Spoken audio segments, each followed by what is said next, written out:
All right, everyone. So for our last video today, we're going to be talking about inverse functions. So that's the idea of basically if you have a function that gives you an output of 2, 6, we basically take it, jumble it, and switch it to the other way around. So in a very simplified version of this, we're just saying that we switch x and y.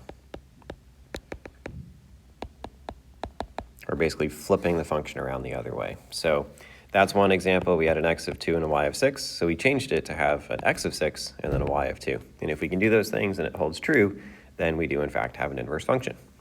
So for an example, sometimes you might be asked to verify are two functions inverses. So we want to know, are these two functions, are they inverses? So how would we know? Well, the best thing that you can do is actually just pick a value, plug it in, and see, do we have a situation where x and y are switched? So let's just try 1. That might be a nice one to plug in here. So 3, 1, 4. So f of 1 equals 7. So in this case, our x value, we replaced x with 1, and then our output, our y value is 7. So if it's not x and y, it could be anything. You just basically switch them around. So what we need to see now is for our g function, we don't want to plug in 1 because remember, we're switching these around. We're going to plug in 7. And we need it to equal 1. And if it does not equal 1, then it's not an inverse. So let's try this. Okay, we're multiplying, so we're allowed to do this. 7 over 3 minus 4 over 3. Common denominator, so we can subtract.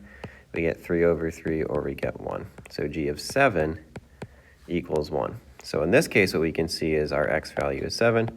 Our y value is 1, and that looks good. So for our f of x function, we had 1, 7. For g of x, the other function, we had 7, 1. These are, in fact, inverses. So again, we verified they are inverses.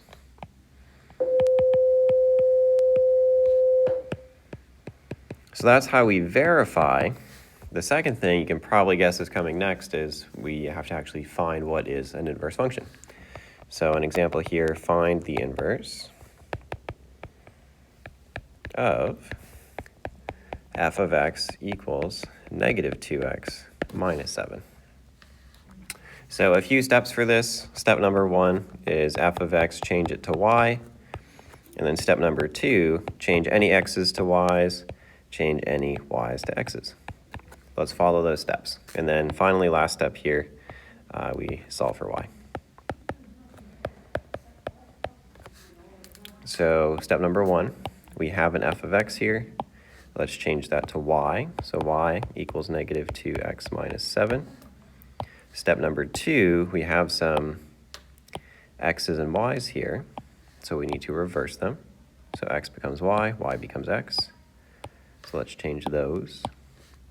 So now x equals minus 2y minus 7. And then our last step here is solve. So we need to actually get y by itself. So we need a y equals.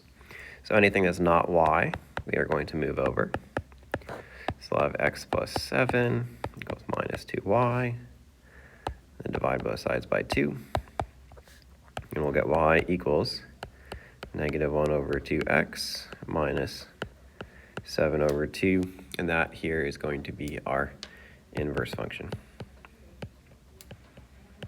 And we do need all of these pieces here. So the last step, because it is our function and not a line, we just want to change it around. So we're going to replace our y with our g of x. So g of x, or actually a better way to do that, I'm going to stop myself here. Another way that you might see this is they might call it f of negative 1 of x. And that you don't even need to write the word inverse function. So just to take a quick pause, you're like, Mr. Erdin, what is this to the negative first power? If you put a function to the negative first power in function notation, so f of negative 1, g of negative 1, basically this negative 1 symbol, that means in math terms that is the inverse function. So if you see that used anywhere on function notation, it means it's quite literally the inverse flipped x's and y's. So save yourself some time writing. You won't need to do, spelling out with words what you just did. You can literally take the original notation, put it to the negative first power, and that tells us again that it's the inverse. Also important to know, you're going to definitely see some multiple choice questions that have, you know, that f of -1 or g of -1. They're going to expect you to know that that means it's the inverse. But just to quickly recap here, follow these 3 steps.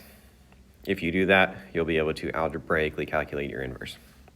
Thanks for tuning in, everybody. I'll see you in class very soon. Any questions, as always?